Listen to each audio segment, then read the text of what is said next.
ನನಗೊಂದು 2-3 ಲಕ್ಷ ರೂಪಾಯಿ ಕೊಡ್ರಿ, ಇನ್ನೂ 2 ತಿಂಗಳೊಳಗ ನಿಮಗ ಸಮುದ್ರನಾಗ ಶಿಪ್ ಒಳಗ ನೌಕರಿ ಹಚ್ಚಿಸಿ ಕೊಡು ಜವಾಬ್ದಾರಿ ನಂದು ಅಂತ ಯಾರ ನಿಮಗೆ ಹೇಳ್ತಾರಪ್ಪ ಅಂತಾರ ಅವ್ರು ನಿಮಗ ದೊಡ್ಡ ಸ್ಕ್ಯಾಮ್ ಮಾಡಕತ್ತಾರ. ಯಾಕಪ್ಪ ಅಂತ ನೋಡ್ರಿ ನಿಮಗ ಗೌರ್ಮೆಂಟ್ ಆಫ್ ಇಂಡಿಯಾ ಪ್ರಕಾರ ಯಾರು ಶಿಪ್ ಒಳಗ ಹೈರ್ ಮಾಡ್ಕೋಬೇಕಾದ್ರೆ ರೊಕ್ಕ ಇಸ್ಕೋಬಾರ್ದು. ಅದು DG ಶಿಪ್ಪಿಂಗ್ ಇಂದ ಆರ್ಡರ್ ಬಂದೈತಿ. ಬಟ್ ಸ್ವಲ್ಪ ಜನ ನನಗೊಂದು 2 ಲಕ್ಷ ಕೊಡು, ನಿನಗೆ ಶಿಪ್ನಾಗ ಹಾಕ್ತೀನಿ ಅಂತಾರ. ಸೊ ಯಾವುದೋ ಒಂದು ಕಂಪನಿ ನಿಮಗೆ ಆಫರ್ ಲೆಟರ್ ಕೊಟ್ಟೈತಪ್ಪ ಅಂತಂದ್ರೆ ಆ ಕಂಪನಿ ಜೆನ್ಯೂನ್ ಐತೋ ಇಲ್ಲೋ ಅಂತ ಹೆಂಗ ಕಂಡಬೇಕು, ಈ ಒಂದು 3ರಿಂದ ನಾವು ಕಂಡುಕೋಬಹುದು ನೋಡ್ರಿ.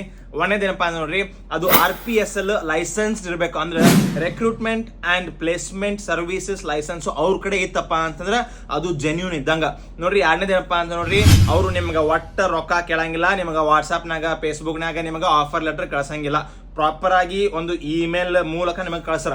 ಮೂರನೇದೇನಪ್ಪ ಅಂತ ನೋಡ್ರಿ, ಯಾವುದೇ ಒಂದು ಕಂಪನಿ ಏನ್ ಇರ್ತದಲ್ರಿ ಅವರು ಹೈರಿಂಗ್ ಪಾರ್ಟ್ನರ್ಸ್ ಅಂತ ಇರ್ತಾರ. So for example royal Caribbean hiring partners ಯಾರಪ್ಪ ಅಂತಂದ್ರೆ ವಿ ಶಿಪ್ಸ್ ಮತ್ತೆ ಹಿರನ್ ಇಂಟರ್ನ್ಯಾಷನಲ್. ಸೊ ಈ ತರ ನೀವು ಅವ್ರದ್ದು ಅಫಿಷಿಯಲ್ ವೆಬ್ಸೈಟ್ ಒಳಗೆ ಹೈರಿಂಗ್ ಪಾರ್ಟ್ನರ್ಸ್ ಮೂಲಕ ನೀವು ಹೋಗ್ಬೇಕಾಗುತ್ತೆ. ಅದು ಬಿಟ್ಟು ನಾವೊಂದು 2 ಲಕ್ಷ ರೂಪಾಯಿ ಕೊಟ್ಟು ಹೋಗಿನಪ್ಪ ಅಂತಂದ್ರೆ ನಿಮಗೆ ಶಿಪ್ನಾಗ ಆ ಕ್ಯಾಬ್ನಾತಿಗೂ ಕೆಲಸ ಹಾಸ್ತಾರ ನೋಡ್ರಿ. ಅದ್ರ ಸಂಬಂಧ ಶಿಪ್ ಒಳಗೆ ಹೋಗ್ಬೇಕಪ್ಪ ಅಂತಂದ್ರೆ ಬೆಸ್ಟ್ ವೇ ಅಪ್ಪ ಅಂತಂದ್ರೆ ಎಕ್ಸಾಮ್ ಕ್ಲಿಯರ್ ಮಾಡಿ ಇಂಟರ್ವ್ಯೂ ಪಾಸ್ ಆಗಿ ಸ್ಕಿಲ್ಸ್ ಡೆವಲಪ್ ಮಾಡ್ಕೊಂಡು ಹೋದ್ರೆ ನಾವು ಒಂದು ಚಲೋ ಪೊಸಿಷನ್ಗೆ ಹೋಗ್ತೀವಿ. ಸೊ ಈ ವಿಡಿಯೋ ನಿಮ್ಗೆ ಹೆಲ್ಪ್ ಆಗಿತ್ತಪ್ಪ ಅಂತಂದ್ರೆ ನಿಮ್ಮ ಫ್ರೆಂಡ್ಸಿಗೆ ಯಾರು ಹೋಗೋ ಪ್ಲಾನ್ ಮಾಡ್ತಿದಾರಲ್ಲ ಅವ್ರಿಗೆ ವಿಡಿಯೋ ಶೇರ್ ಮಾಡಿ. ಫಾಲೋ ಮಾಡ್ಲಪ್ಪ ಅಂದ್ರೆ ಪಟ್ನ ಫಾಲೋ ಮಾಡ್ರಿ, ನಮಗೂ ಸಪೋರ್ಟ್ ಮಾಡ್ರಿ, ಹೆಲ್ಪ್ ಆಗುತ್ತೆ. ನಮಸ್ಕಾರ.